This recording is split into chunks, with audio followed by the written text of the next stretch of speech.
Hello, my friends. Your good pal, Phantasmal Poppy, bids thee welcome. Come in, have a seat by the fire. It is certainly cold out there tonight, but rest assured that I'll take your mind off it. For you see, I have quite the story for you tonight. Are you all good and ready? If so, then let us begin. Where was I? Ah, yes. When we last left off, I had been telling you all about what happened when my stepfather, a giant of a man who was petrified by the paranormal, married into a family for whom the unexplained is a regular occurrence. Let's pick that back up. You see, my mother had told my stepfather about a few of her own creepy occurrences, but they were mostly about other parts of the farm.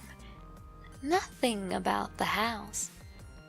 So, right before they got married, my stepfather had the scare of his life when he heard footsteps coming up from the basement several times, only to discover that, no matter how many times he looked, he could find no trace of who was making them. That, unfortunately, was not the only thing he had to experience. If anything, the activity only increased. It was almost as if something in the house realized that the mysterious occurrences scared the bejabbers out of the newest resident and wanted to play with him a little bit. It most certainly got the reaction it wanted, that's for sure. After the footsteps incident, my stepfather, let's call him Hank for the sake of this story, decided to put back on his tough guy face. But it was painfully obvious that he was still on high alert from the unexplained footsteps. Every time the wind would catch under the vinyl covering of the exterior of the house, it would rattle a little bit. And every time that happened for several weeks, that poor man would go stiff as a board, and his face would lose its color. Eventually, however, even though he was still creeped out by them, he started to learn the difference between the few times the footfalls sounded and the rattling of the wind beneath the vinyl outside. Slowly, even though it still left him with a wary expression, he stopped jumping at every sound. At least, for a while. Then came that November. It was late in the month, and we had just gotten the tree put up and decorated. Normally, we wouldn't have bothered putting it up, but that was the first Christmas that my mother and her new husband were married, so she wanted to decorate the house and put on a lovely display of domesticity. Her husband hadn't been married in years, and if he even had the day off, he usually spent it with his mother and sister. That year, he learned just how crazy Christmas preparations can get in an Appalachian family, especially with my mother, who went all out as if she was trying to win a Mrs. Home Improvement of the Year award. The only problem with decorating for Christmas was, unlike my ginormous stepfather, my mother and I are a lot closer to the ground. So in order to decorate this Christmas tree that rivaled my stepfather in height, we needed the biggest ladder we had in the house.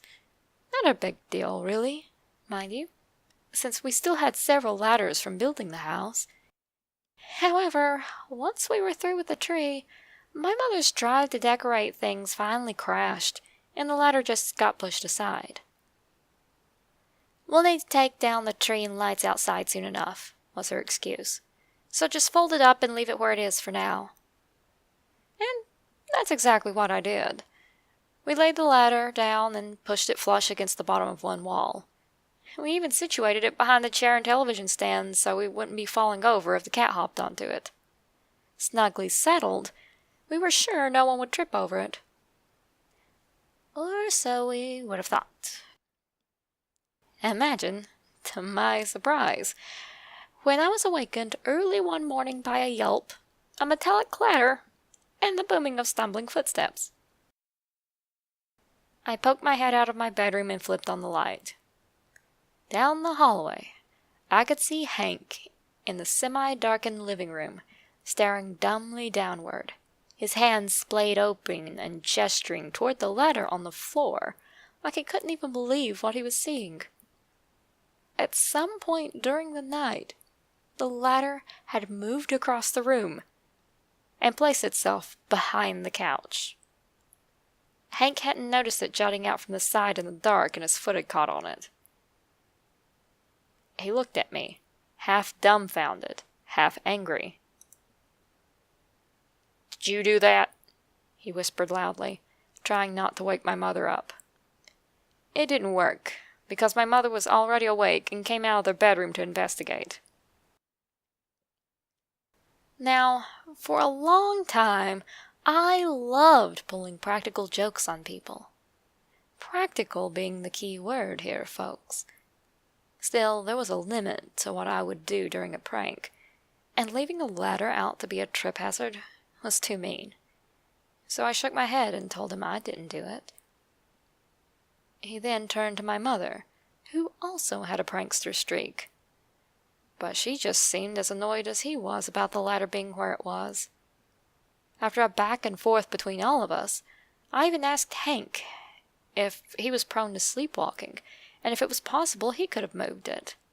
But that was quickly ruled out. In fact, after all the facts came out, my stepfather and mother hadn't even been to bed long. Maybe a little over 2 hours, just enough for them to both doze off after my mother's nth time watching that darn cat that week. There really wouldn't have been time for either of them to move the ladder, and considering how light of a sleeper I was at the time, I would have heard a lot of noise if anyone had scooted that furniture out and moved around that big, awkward ladder without knocking over any of the Christmas displays. The funniest part of it was that the theory of who really moved the ladder hit my mother and me at the same time. We just both looked at each other and raised our eyebrows. "You thinking what I'm thinking?" was our unsaid thought. I surreptitiously glanced over toward the ladder and gave her a pointed look, to which she gave a small, agreeable nod. We then both looked at Hank, who looked utterly clueless. "What?" he asked. He didn't really like it when we suggested a ghost had probably moved it. Instead, he was determined to prove it was anything but a ghost. Even though we would have heard the alarm system go off if someone had broken in, he was really hoping it wasn't a ghost. That it was a strange intruder who just liked to mess with people. Yeah, that sounds about as plausible now as it did back then. But we humored him. We searched that house high and low for a prankster burglar. And when my mother and I turned up nothing, Hank insisted on searching the house over again by himself. And so, he did. 4 times.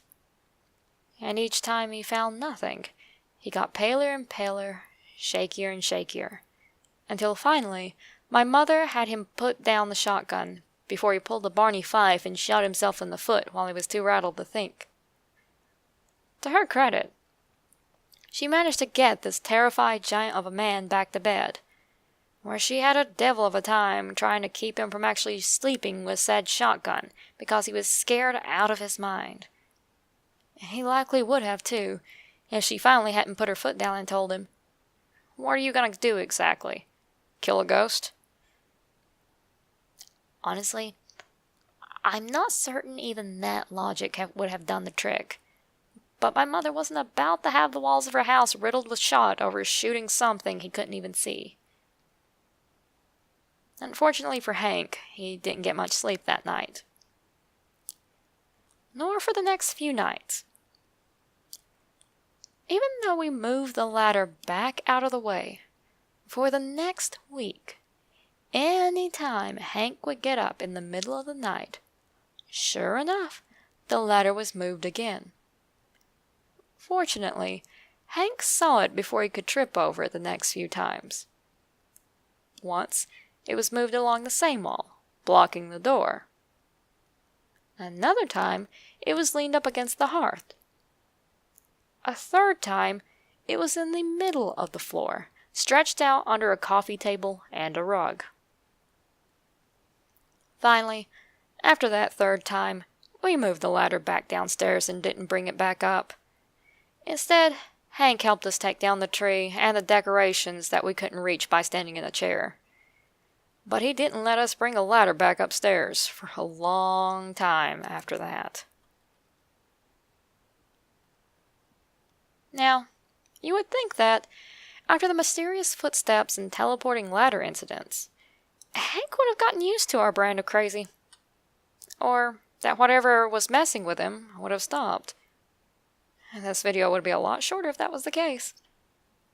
Instead, poor Hank would have yet another run-in with the weirdness in that house. This time, it involved a light switch. Several, actually. A couple of weeks after we put the ladder away, Hank discovered his morning routine had a bit of a hitch in it. At the time, my mother would leave about an hour before he did, and then he would. Before he would leave, he would make sure all the lights were turned off behind him. Only common sense, right? Except one day, as he was heading down the road away from our house, he noticed that the kitchen light was still on. Not a big deal. He figured I had just gotten up and turned it on. This continued for the next few days until he finally asked me why I was getting up so early.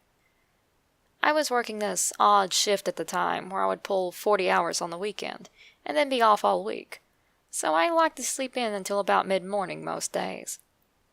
For those of you that had pulled shifts like that, where you only have about 6 hours of sleep over the course of 3 days, you know it wears you out, especially when you're already a light sleeper.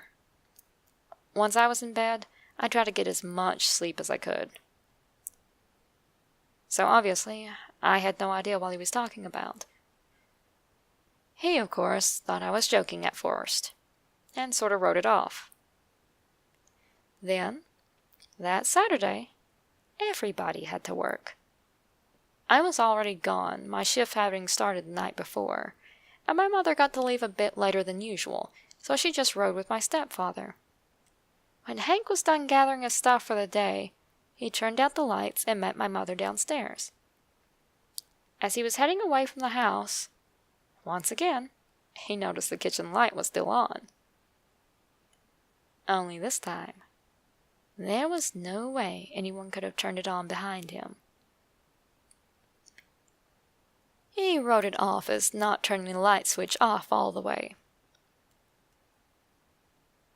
This continued on and off for another couple of weeks. That's when Hank started to notice a pattern. The light never came back on when anyone besides him turned it off. Already spooked by the other crazy incidents, he was desperate for this mystery to be something logical. He told himself, and anyone within earshot, that it had to be the electrical, that there was a short in the wiring going on to that light switch. In fact, he was actually in the process of trying to find an electrician when this next event happened. On a morning he had off, he went through the living room in search of a phone book. He had originally turned on the hall light so he could see, but turned it off after he got the kitchen light turned on.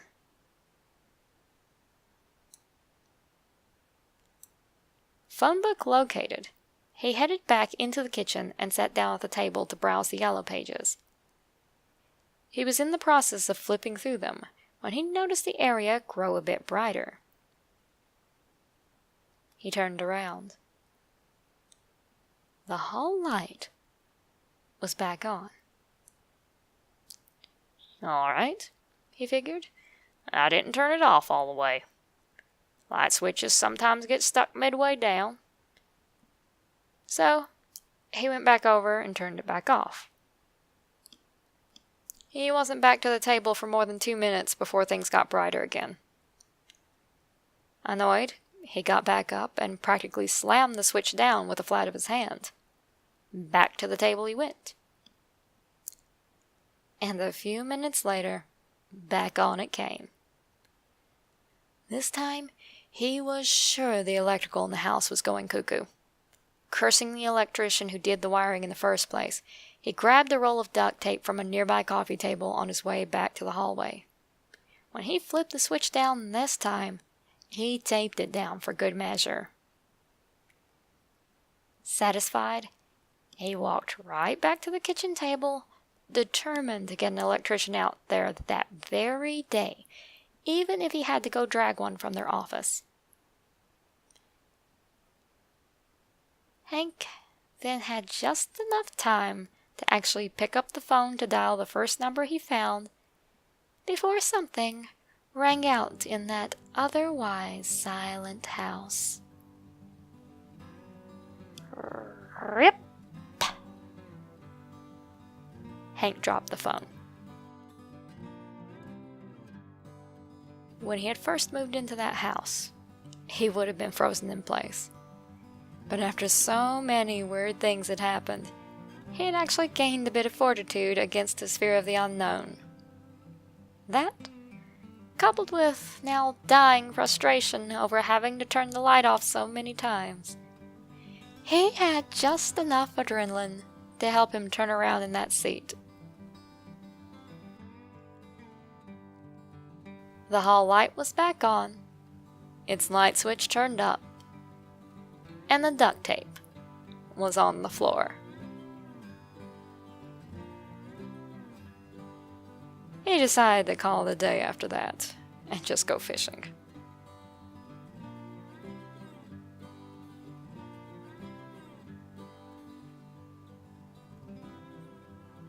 Well, my friends, did you enjoy this story? If you want to hear more true accounts like these, then be a dear and hit that like and the subscribe buttons. And don't forget to hit that notification bell too, so you can catch the new videos as soon as they come out.